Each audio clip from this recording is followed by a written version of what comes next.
મને ઘણી વાર એમ થાય મળવા સીધી આંગળીએ ઘી નીકળતું જ નથી, વાંકી કરે એટલે આમ એકદમ મોટો જબરો લોંદો આવે ઘીનો બારો લ્યો.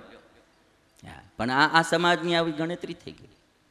એટલે નકરો રૂપિયો ન જોશો, નકરી ભૌતિક સમૃદ્ધિ કોઈ સંતની કે ગ્રહસ્થની ન જોશો, એનો આત્મા જોજો, એનું દિલ જોજો, એનો ભાવ જોજો. હું એક દ્રષ્ટાંત ઘણી વાર દઉં છું. નસરુદ્દીન મુલ્લા હતો ને, તો એને એક લગ્નમાં રિસેપ્શનમાં આમંત્રણ મળેલું, તો જમવા માટે ગયેલો. હવે કામકાજ એક ફેક્ટરી હતો, ત્યાંથી સીધો ગયો, એટલે કપડાં થોડા મેલા બગડેલા. એટલે આને એમ કે જમવા જવું છે, જમીન નીકળી જવું, ઘરે જવું નહીં ખોટું બદલવા. ગયો, બહુ મોટું રિસેપ્શન. મારે સુરતમાં રિસેપ્શન થાય એટલે 1500 2000ની ડીશ હોય. બાફેલા ડોડા ખાવા હોય બાફેલા, શેકેલા ખાવા હોય શેકેલા, શેવડો ખાવો હોય શેવડો, મગફળી બાફેલી ખાવી બાફેલી, શેકેલી ખાવી શેકેલી, ખારી સિંગ ખાવી ખારી, કાચી ખાવી તો કાચી, નો ખાવી તો નોય બી હોય. એક આઈટમમાં આમ તમે શાક જો તો કેટલી પ્રકારના શાક, આમ લીલોતરી શાક ખૂટી જાય, કાજુ બદામના શાક ઠપકારે. ચાલો, અને એવા રિસેપ્શનો થાય ભાઈ, મોટું જબરું રિસેપ્શન. અને એમાં મુલ્લા આવ્યો તો એન્ટ્રન્સમાં 2 વ્યક્તિ ઊભેલા, એટલે જોઈ ગયા તો કે ભાઈ જાવ દો કે. મુલ્લા કે ભાઈ મને ઇન્વિટેશન કાર્ડ મળેલું છે. તો કે ભાઈ તમારા જેવા તો ઘણા આવ્યા, જો આ બધા લાઈનમાં બેઠા, તો અહીંયા બેસી જાવ કે જમવાનું પતી જાય, વધશે દઈ દેવું તમને. એને એમ કે આ કોઈક ભિખારી છે. એટલે મુલ્લા બહુ બુદ્ધિશાળી માણા, એટલે સમજી ગયો નસરુદ્દીન કે આમાં વાંક આવડાનો નથી, વાંક મારા કપડાનો છે. ડાયો માણા હોય ને એ આમ પોઝિટિવલી થિંકિંગ કરે. હા, એ ખીજાઈ ન જાય તરત. હા, ને તો ઓલા રોક્યા હતા, ઇન્વિટેશન કાર્ડ હતું, કે તારા શેઠને માલિકને બોલાય ભાઈ, અને કરે, પણ એ કોઈ કાર્ય એ સમજી ગયો કે આમાં વાંક આવડા ઉભેલાનો નથી, વાંક મારો. એટલે ઘરે ગયો, સરસ મજાના નવા કપડાં પહેરી, માથે ટોપી, ગોગસ, હાથમાં સોનાની વીંટીઓ, બારો સરસ મજાનો ચેન મોટો જબરો, ઉપલા 2 બટન ખુલ્લા, ધોકા જેવો ચેન દેખાય, અને હે અપ ટુ ડેટ થઈને આમ બૂટ પહેરી અને મુલ્લા આવ્યા. આખી સિકલ બદલી ગઈ મુલ્લાની. અને જ્યાં એન્ટ્રન્સમાં આવે ત્યાં ઓલા ઊભેલા 2 ભાઈઓ કહે છે પધારો પધારો પધારો. આમ આગતા સ્વાગતા કરતા ઠેઠ ટેબલ સુધી લઈ ગયા. મુલ્લાને બેહાડ્યા. ગરધણી આવ્યા, ખબર પડી કે મુલ્લાજી આવ્યા, તરત પાસે બેઠા, થાળી પીરસાણી, મોહનથાળ, પેંડા, બરફી, લાડવા, જલેબી બધું પીરસાણું. એટલે કહે છે કે લ્યો મુલ્લાજી જમવાનું શરૂ કરો. તે મુલ્લા છે ને આમ લાડવો લઈ, કોટ પહેર્યો તો ને આમ કોટ ઊંચો કરીને કે લે ખા, ઈ કે ખા. વળી પાછો પેંડો લઈને કે લે કે ખા, ઈ કે ખા કોટને. ઘરધણી કે મુલાજી તમે આ શું કરો છો? તો કે ભાઈ પેલા હું આવ્યો તો મને અંદરે નહોતો આવવા દેતો, આ બધું માનતો કોટને છે એટલે કહું લે ખા. અહીંયા કિંમત કોટની છે, માણાની ક્યાં છે? અને તમને નથી લાગતું કે આવું થઈ રહ્યું હોય એવું ભાઈ?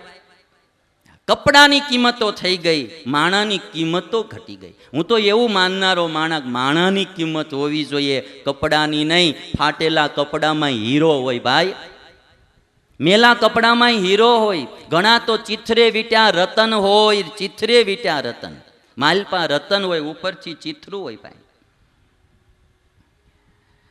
એટલે ખાસ કરીને મારી વિનંતી કે આપણે બધાએ થોડુંક નાનાઓને ભાવ પ્રેમ આપો. આ મનુના બધા સંતાનો છે. બ્રહ્માજી થકી મનુ અને શત્રુપાનો જન્મ થયો છે. મનુ રાજાએ બ્રહ્માજીને એમ કહ્યું કે પ્રભુ અમે સૃષ્ટિનો વિસ્તાર તો કરીએ પણ પૃથ્વી તો રસાતળમાં ગઈ છે. અને ત્યારે બ્રહ્માજીએ પરમાત્માનું ધ્યાન ધર્યું અને બ્રહ્માજીના નાકમાંથી, બહુ ધ્યાનથી સાંભળજો, બ્રહ્માજીના નાકમાંથી એક વરાહનું બચ્ચું પ્રગટ થયું. ભૂંડનું એક બચ્ચું અંગૂઠા જેવડું પ્રગટ થયું બ્રહ્માજીના નાકમાંથી. જોત જોતામાં એ બચ્ચું મોટું હાથી જેવું થયું. હજી બધા વિચાર કરે કે આ શું હશે શું હશે, ત્યાં તો એ બચ્ચું મોટું પર્વત આકાર બની ગયું.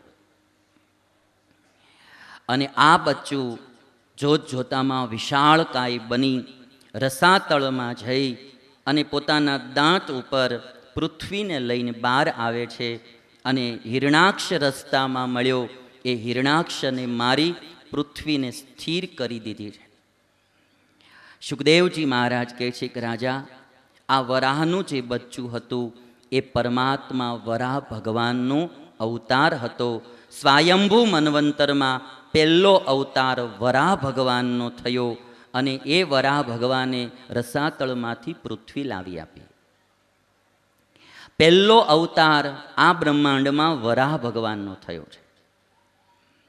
આ બાજુ મનુ અને શત્રુપા બંને સાથે રહેવા લાગ્યા છે. અને મનુ અને શત્રુપા થકી 3 પુત્રીનો જન્મ થયો, દેવહૂતિ, આકુતિ અને પ્રસૂતિ. થોડું ધ્યાનથી સાંભળજો, બધી કથા આગળ ધીરે ધીરે આવતી જશે. મનુ અને શત્રુપાથી 3 કન્યાઓ પ્રગટ થઈ, દેવહૂતિ, આકુતિ અને પ્રસૂતિ. 2 દીકરાઓ જન્મ્યા. એકનું નામ હતું ઉત્તાનપાદ અને બીજાનું નામ હતું પ્રિયવ્રત. એમાં જે દેવહૂતિ નામની દીકરી હતી એમના વિવાહ કરદમ ઋષિ સાથે કરવામાં આવેલા. અને કરદમ ઋષિ અને દેવહૂતિ થકી 9 કન્યાઓ, અનસૂયા આદિ 9 કન્યાઓ પ્રગટ થઈ. અને કરદમ ઋષિએ પ્રતિજ્ઞા કરેલી, સંતાન થશે પછી હું વનમાં ભજન કરવા જઈશ. વનમાં ભજન કરવા નીકળ્યા ત્યારે દેવહૂતિએ પ્રાર્થના કરી કે મને એક પુત્ર થાય પછી તમે ભજન કરવા જાઓ. અને ત્યારે કરદમ ઋષિ અને દેવહૂતિ થકી એક પુત્રનો જન્મ થયો, જેનું નામ પાડ્યું છે કપિલ. બીજો અવતાર સ્વયંભૂ મન્વંતરમાં કપિલ ભગવાનનો થયો અને એ અવતાર આપણા ગુજરાતના સિદ્ધપુરમાં થયો. ભગવાનના જે પ્રાગટ્ય થાય છે એમાંનો કપિલ ભગવાનનો અવતાર એ આપણા ગુજરાતનું જે સિદ્ધપુર, એ સિદ્ધપુરમાં કરદમ અને દેવહૂતિ રહેતા, ત્યાં ભગવાન કપિલનું પ્રાગટ્ય થયું. એટલે આપણે ગુજરાતમાં કહેવત છે કે સસ્તી ને સિદ્ધપુરની જાત્રા. કારણ કે ભગવાનનું પ્રાગટ્ય સ્થાન છે સિદ્ધપુર અને આપણા ગુજરાતમાં છે એટલે બહુ નજીકમાં છે. ભગવાનનું પ્રાગટ્ય થયું પછી કરદમ ઋષિ વનમાં ભજન કરવા ગયા. આ બાજુ માતા દેવહૂતિ કપિલ ભગવાનને કહે છે કે હે બેટા, મેં એવું સાંભળ્યું છે કે માણસનું મન જ બંધન અને મોક્ષનું કારણ છે. આ બંધનમાંથી છૂટવું હોય તો બેટા શું કરવું? માએ દીકરાને પ્રશ્ન પૂછ્યો છે.